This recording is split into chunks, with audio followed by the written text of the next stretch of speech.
आप तारीख लगाते हैं और यहाँ तुम्हारे गेहूं कटन को है, तारीख देखें कि गेहूं देखें। कब के मेहमान आ गए, हम सत्संग ना जाएंगे, मेहमान आ गए हैं, मन जाओ सत्संग ना जाओगे, सत्संग नहीं जाओगे और जो पूंजी पहले जमा हो गई है वो भी खत्म हो जाएगी।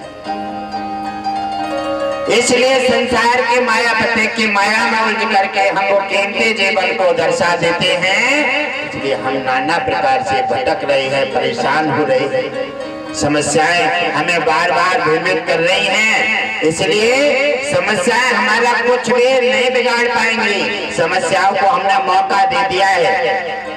और दोस्त क्या लगाते हो, हम बार बार परेशानी प्राप्त हो रही है, बार बार संकट नहीं छोड़ रहा है। संकट को तो तुम मौका दे रहे हो क्योंकि तुम गुरु के आदेश का पालन नहीं कर रहे हो, इसलिए संकट को मौका दे रहे हो। संकट बार बार कर रहा है, बार बार पटका मार मार के तुम्हें चकनाचूर कर रहा है। ये मेरे प्रिय परिवारजनों, इससे अगर बचना है तो गुरुजनों की बात पर ध्यान करें, यज्ञ दान सेवा और भक्ति मार्ग पर बने रहे। और कोई किसी की अगर बेईमानी करना चाहता है लेकर के तो छोड़ दीजिए, उसके पीछे मत पड़िए, कहाँ ले जाएगा। आज नहीं तो अगली कल देगा, जा जन्म में नहीं अगले जन्म में देगा।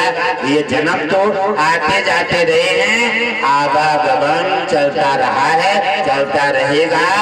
ये है चिड़िया रैन बसेरा, और इसके लिए भूल करके हम कुछ प्राप्त नहीं कर सकते।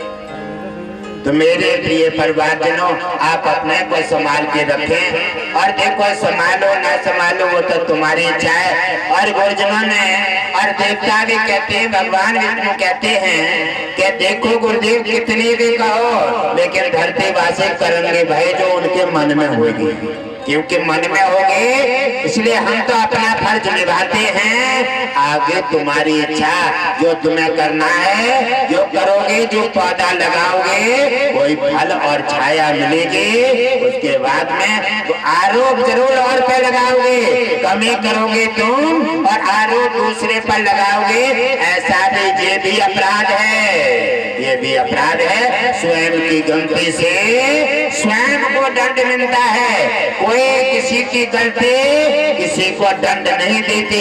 इसलिए मेरे प्रिय परिवारजनों, अगर कोई रास्ता में कैसे भी दिक्कत आ जाती है, भगवान विष्णु का प्रसाद समझ के ग्रहण करो। हानि लाभ गरीबी हारी बीमारी भगवान विष्णु का गुरुदेव का प्रसाद समझ के ग्रहण करोगे, भगवान विष्णु और संकट भी तुमसे हार जाएगा।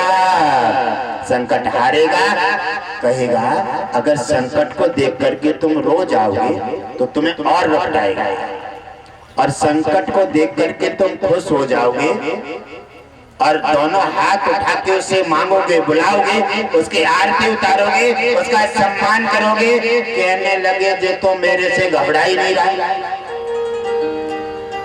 कहने लगे जे तो मेरे को आने की खुशी मना रहा है, तो फिर यहाँ मेरे को आने का फायदा क्या है। अरे मैं तो वहां जाता हूँ जो मेरे को देख करके रोने लगे, संकट कहीं जाता है देख करके मेरे को रोने लगे, और जो मेरे को देख करके जो हंस रहा है तो जी कभी भी नहीं रोएगा मेरे को देख करके।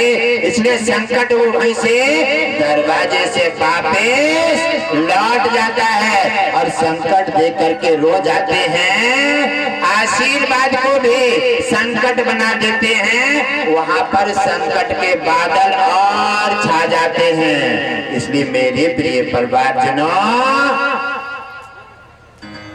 ज्यादा नहीं 10 मिनट के लिए आवृत्ति कार्यक्रम को मौका दिया जाएगा। और जो हमारे परिवारजनों ने अब गटगटवासी जी के माध्यम से जो समस्याएं समाधान पाए हैं, गंभीर समस्याओं में राहत लेकर के, और जिन्हें राहत मिल गई है और जो राहत मिलकर के भी राहत महसूस नहीं कर रहे हैं, अपने मुखारबिंद से नहीं बता रहे हैं, नहीं बता रहे हैं और चुपचाप बैठ गए, राहत मिल गई तो सत्संग उन्हें आ रहे हैं। इसका मतलब क्या है? इसका मतलब ये है कि आप राहत चाहते ही नहीं हैं, राहत चाहते नहीं है, इसलिए भगवान विष्णु धीरे से ने अपनी डोरी फिर से छोड़ देगा, डोरी छोड़ देगा कि तुम जिसमें राजी हो।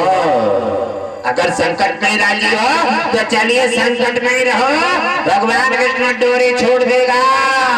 और जब ये छोड़े संकट पड़ा तो फिर मंदिर पे भाजोगे लोटा लेके, या सत्संग के लिए भाजोगे, या गुरुदेव के पास भाजोगे, जब आराम मिलेगा तो फिर भूल जाओगे। इसलिए तुम्हारा और परमात्मा का दोनों का रोटेशन बन गया है, जैसा तुम करते हो वैसा ही वो करता है, इसीलिए आवागमन बना हुआ है। अगर आप अपना इन चीजों का सुधार कर लो तो फिर ये क्यों संकट आए बार बार। इसलिए परमात्मा कहता है कि कोई भी सुख में ध्यान कर ही नहीं सकता, हमेशा हर व्यक्ति दुख में ही याद करेगा, क्योंकि कहा है